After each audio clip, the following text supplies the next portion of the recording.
Mark's Gospel, chapter 5. And they came over unto the other side of the sea, into the country of the Gadarenes. And when he was come out of the boat, immediately there met him out of the tombs a man with an unclean spirit,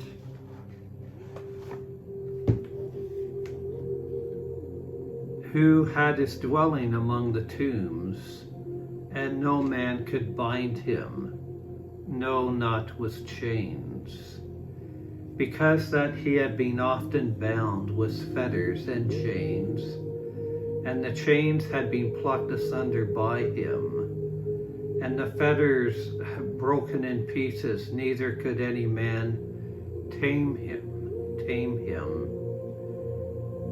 And always night and day he was in the mountains and in the tombs, crying and cutting himself with stones.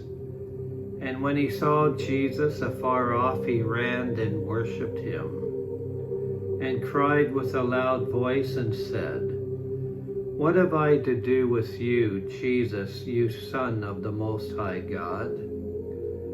I adjure you, by God, that you torment me not. For he said unto him, Come out of the man, you unclean spirit. And he asked him, What is your name? And he answered, saying, My name is Legion, for we are many. And he besought him much that he would not send him away out of the country. And there was near unto the mountain a great herd of swine feeding. And all the devils besought him, saying, Send us into the swine, that we may enter into them.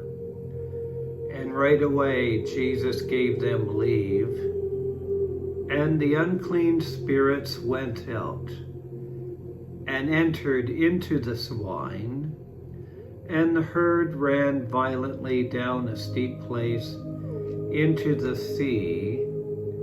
There was about 2,000, and were choked in the sea.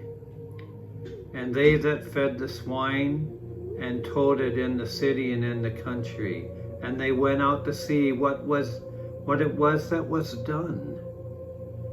And they came to Jesus and and they saw him that was possessed with the devil, and had the legion sitting, and clothed in his right mind, and they were afraid. And they saw it and told how it befell to him that was possessed with the devils, and also concerning the swine.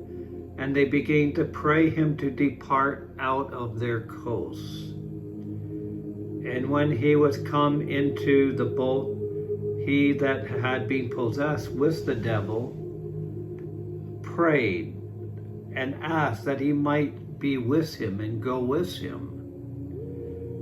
Howbeit Jesus didn't allow him to, but said to him, Go home to your friends, and tell them how great things the Lord has done for you, and has had compassion on you. And he departed and began to publish in the Decapolis how great things Jesus had done for him. And all men did marvel. And when Jesus was passed over again by ship unto the other side, much people gathered unto him, and he was near unto the sea. And behold, there came one of the rulers of the synagogue, Jairus by name, and when he saw him, he fell at his feet. And he besought him greatly, saying, My little daughter lies at the point of death. I pray you, I ask you, come and lay your hands on her, that she may be healed, and she shall live. And Jesus went with him. And much people followed him and crowded him. And a certain woman who had an issue of blood 12 years, and had suffered many things of many physicians, and had spent all that she had, and was nothing better, but rather grew worse, when she had heard of Jesus, came in the press and the crowd behind, and touched his garment. For she said, "If I may touch but his clothes, I shall be whole." And right away the fountain of her blood was dried up, and she felt in her body that she was healed of that plague. And Jesus, immediately knowing in himself that virtue or power had gone out of him, turned him about in the press and said, "Who touched my clothes?" And his disciples said to him, You see the multitude crowding you, and you're asking who touched you? And he looked round about to see her that had done this thing. But the woman, fearing and trembling, knowing what was done in her, came and fell down before him and told him all the truth. And he said unto her, "Daughter, your faith has made you whole. Go in peace and be whole. Be well and be healed of your plague." While he yet spake, there came from the ruler of the synagogue's house certain which said, "Your daughter is dead. Why trouble the master any further?"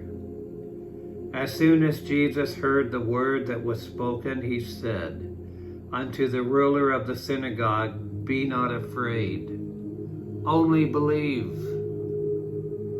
And he did not allow any man to follow him except Peter and James and John, the brother of James.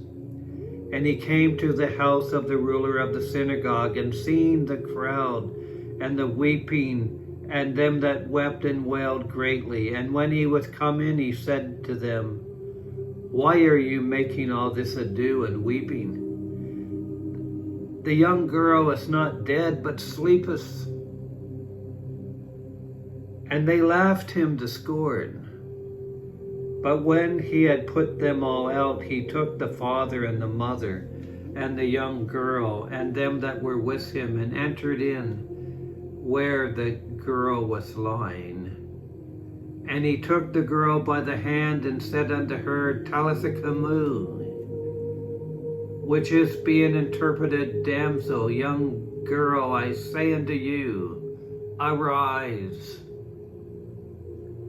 And right away the girl arose and walked, for she was of the age of 12 years old. And they were astonished with a great astonishment.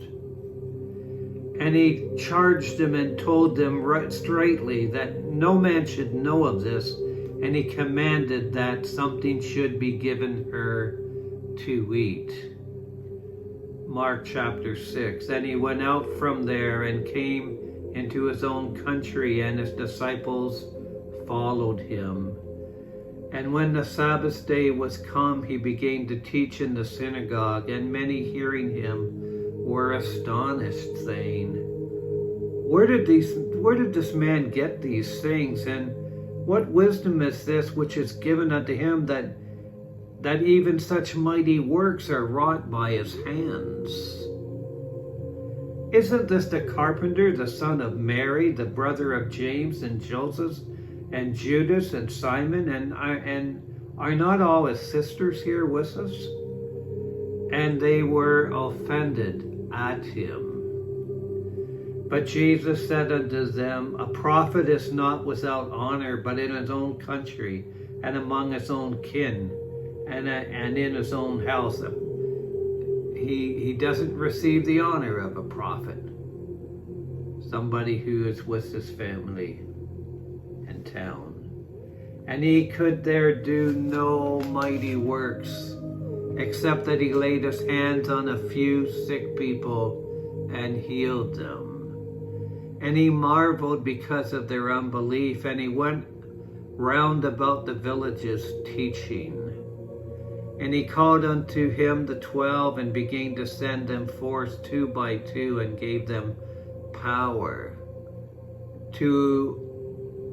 over unclean spirits.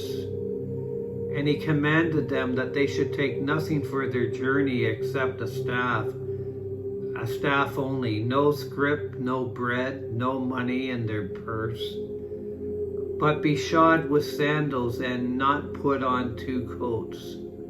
And he said unto them, in what place wherever you enter into a house, there abide, till you depart from that place.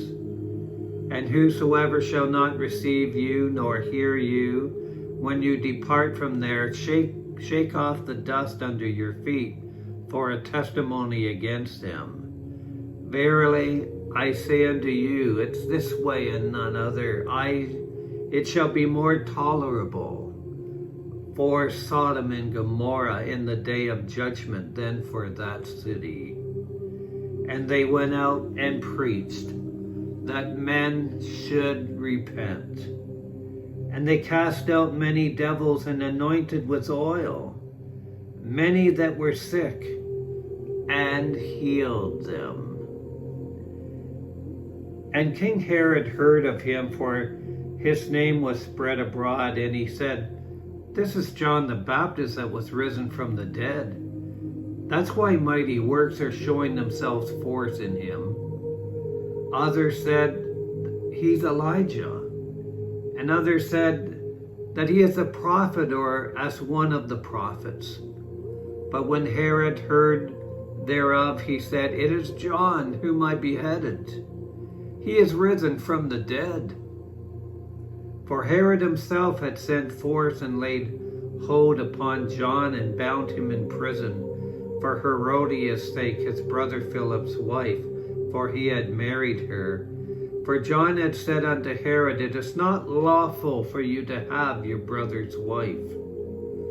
Therefore Herodias had a quarrel against him, and would have killed him, but she could not, for Herod feared John, knowing that he was a just and holy man, and observed him. And when he heard him, he did many things, and heard him gladly. And when a convenient day was come, that Herod on his birthday made a supper to his lords, high captains, and chief estates of Galilee. And when the daughter of the said Herodias came in and danced, and pleased Herod and them that sat with him, the king said to the girl, ask of me whatever you will, and I will give it to you. And he swore unto her, whatever you ask of me, I will give it to you, unto half of my kingdom. And he went forth and said unto her, and she went forth and said unto her mother, what shall I ask for?